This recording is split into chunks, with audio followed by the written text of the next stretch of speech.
Kwenye kurasa za miradi yayo tumeokota habari inasema hivi: Bididi kutoka jela Aprili 2028.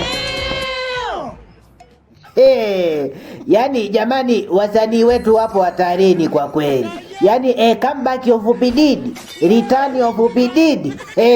Kwa kweli wasanii wetu wapo hatarini. Nikisema wapo hatarini na maanisha. Hebu angalia hii.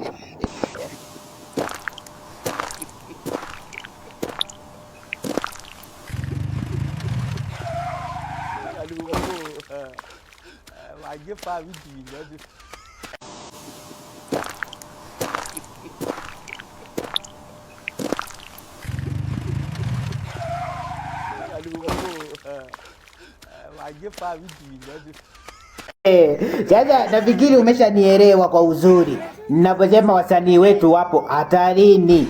Kwa hiyo sasa huyu Bididi anakuja kuwarudia waliobaki. Alafu Baby Johnson, wale wauzaji wa mafuta kwa kweli watauza sana huu ujio wa Bididi, watauza sana mafuta hiyo siku. Kwa hiyo Chibu naye ataanza USA tour Mei 2028. Si ndio? Au inakaaje hiyo? Kwa hiyo zile safari za wasanii kwenda Marekani zitakuwa nyingi sana hiyo siku ya Mei 2028. Alafu hebu niwakumbushe kidogo, niwarudishe nyuma. Hebu angalia na hii pia.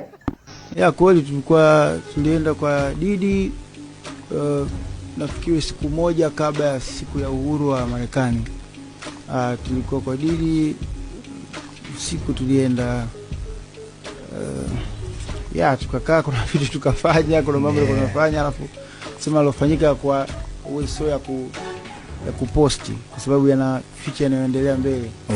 Kwa hiyo ikabidi sio yetu, tumefanya vitu vingi na watu mbalimbali sana.